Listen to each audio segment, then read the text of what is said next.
tardes. Es la hora 15 con 25 minutos. 18 grados de temperatura en la ciudad de Córdoba. En el 620 del dial transmite LB3 Radio Córdoba. Ya se encuentran en nuestras instalaciones los integrantes del cuarteto característico Leo, que en minutos actuarán en los estudios de LB3 para la alegría de todos. Estamos en la Galería Comercial San Martín 74, en la ciudad de Córdoba. Mientras esperamos que el auditorio se complete, le damos paso al servicio informativo. Títulos nacionales. El país sigue sacudido por el golpe efectuado por las Fuerzas Armadas que derrocaron al presidente Ramón Castillo. La proclama de los conducidos por el general Arturo Rawson expresó que los militares, fieles guardianes del honor de la patria, pusieron fin a la venalidad, al fraude, al peculado y la corrupción que el gobierno adoptó como medidas. Eso sostienen los militares. Títulos internacionales. La Segunda Guerra Mundial está lejos de llegar a su fin. Charles de Gaulle y Henri Giraud han arribado a un acuerdo en Argel para unificar a Francia. Constituyeron el Comité Francés de Liberación que combatirá al lado de los aliados hasta la liberación del país galo.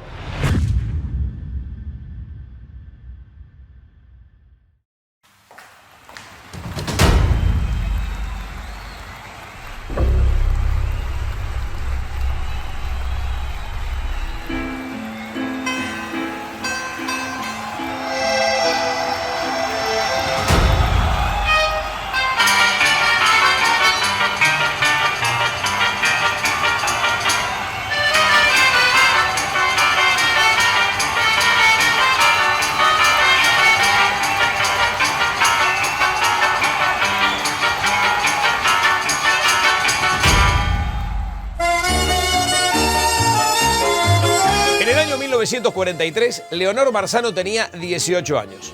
Su adolescencia transcurría en Córdoba, luego de que su padre se trasladara desde Santa Fe, apenas enviudó allá por el año 34.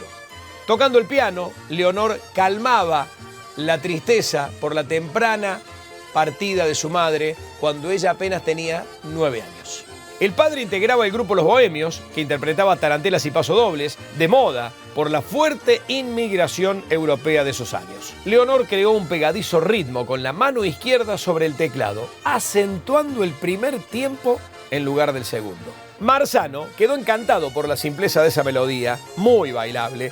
Se desvinculó de Los Bohemios y conformó una nueva banda, a la que llamó Cuarteto Característico Leo, en honor a su hija. Aquel grupo, piedra fundamental de Cuarteto, quedó integrado por Augusto Marzano, su padre, en contrabajo, Miguel Gelfo en acordeón, Yamil Isa en violín y ella, la Leonor, en el piano. La primera actuación de ellos fue en los salones de LB3, el 4 de junio del 1943. Y después, un mes después, el intendente de Las Pichanas había escuchado esta actuación de mis padres, entonces decidieron contratarlos para un baile. Y ahí fue cuando empezaron a hacer bailes, y el primero fue en Las Pichanas. Entonces él me cuenta que la comisión tenía 3 sol de noche o petromás que usan, hoy los ponemos en los museos, uno en la boletería, uno en el buffet y otro en el escenario.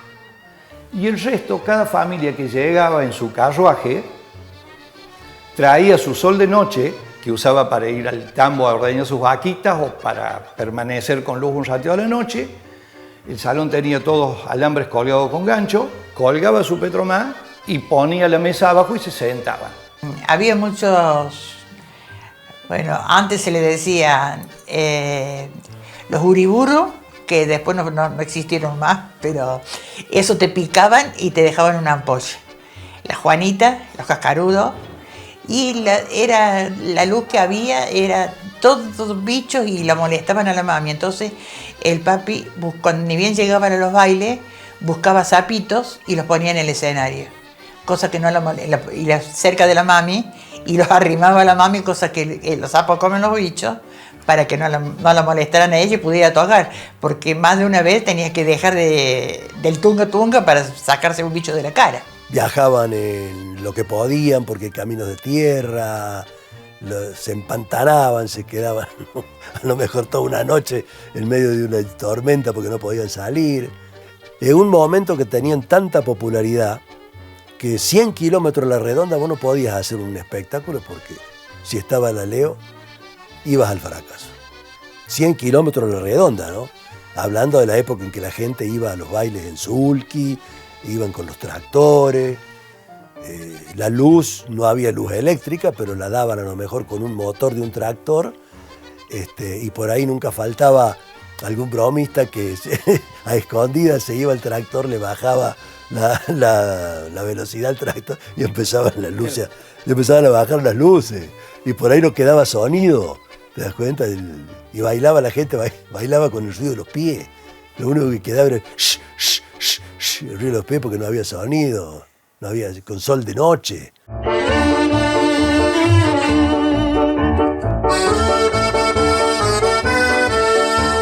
Lo usó el piano no solo como un instrumento musical, sino como un instrumento de percusión, que es lo que llenaba todo, era el que hacía percusión el piano, porque fue muy bueno eso, de mostrarme.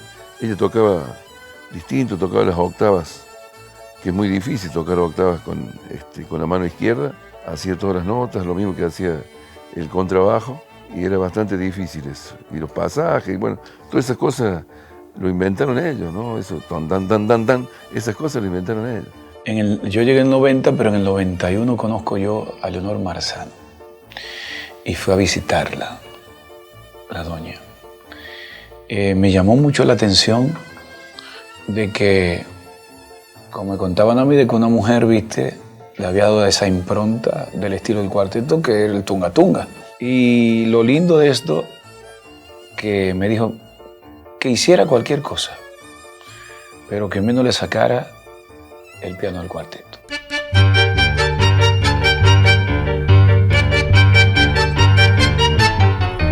Nace en el medio rural, porque el cuarteto nace en el campo, la primera actuación de la Leo es en Colonia Pichana, en Departamento San Justo, en el corazón de la Pampa Gringa.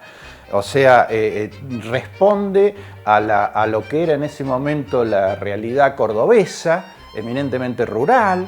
Todavía no había surgido la Córdoba industrial.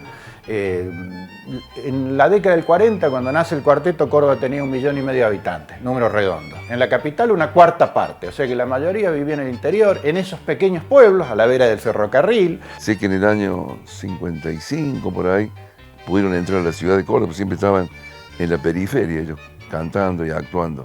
No entraban de lleno a la ciudad de Córdoba. Y en el año 55, 56, sé que me contaron ellos que ya empezaron a hacer baile en la ciudad de Córdoba, donde, bueno, la gente era un mundo y había una o dos radios, ¿no? Me parece que una radio que pasaba ese tipo de música. La Argentina sostenía la neutralidad, o sea, no estaba involucrada de modo directo y activo en la guerra, pero obviamente estaba afectado, como todo el mundo, por una guerra que había cobrado carácter universal. Se había incorporado Japón después del ataque a Pearl Harbor y consiguientemente Estados Unidos, o sea que la guerra dejó de ser europea. Y en la Argentina un clima de inestabilidad, veníamos de la llamada década infame, entonces el poder civil era relativamente débil y ahí es cuando se produce este movimiento militar, el GO, un grupo de oficiales unidos, donde, bueno, uno de ellos es Perón, Juan Domingo Perón, que después va a tener tanta trascendencia en la vida pública argentina.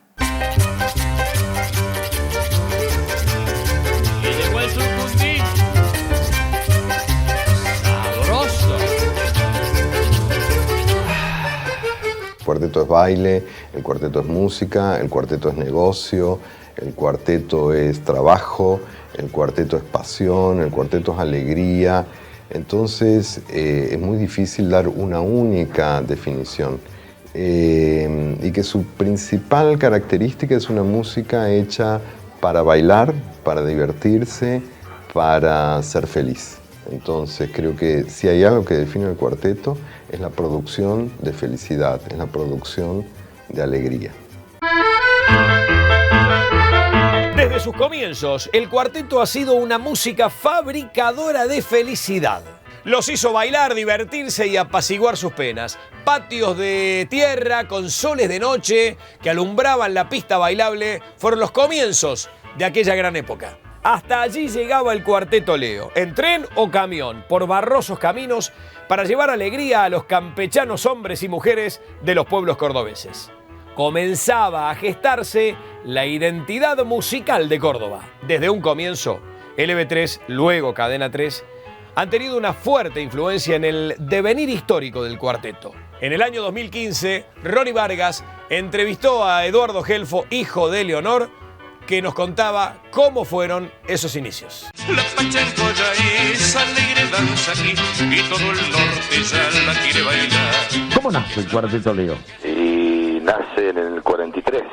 Mi mamá era profesora de piano, huérfana de madre, estaba sola, entonces cuando llegaba mi abuelo del ferrocarril se ponían a tocar. Entonces mi mamá tocaba el piano, mi abuelo tocaba el contrabajo, por ahí hacían temas con la flauta traversa y mi mamá acompañándonos en el piano, pero faltaba lo que era el bajo, faltaba en sí un acompañamiento bailable o un estilo tarantela o cosas así que se usaban en aquella época. Entonces la señora que iba a ser mi madre le dijo, mira papá, voy a hacer esto, y tuvieron ahí horas y horas hasta que le sale un reemplazo, como que él tocara el bajo haciéndolo mi mamá con la mano izquierda en el piano. De ahí nace el característico golpe, ¿no? El golpe, correcto, ahí nace el tunga. Era su vida. No, mi mamá amaba el cuarteto, papá también, por supuesto. Para ellos fue todo. Y fueron épocas muy, muy buenas para ellos.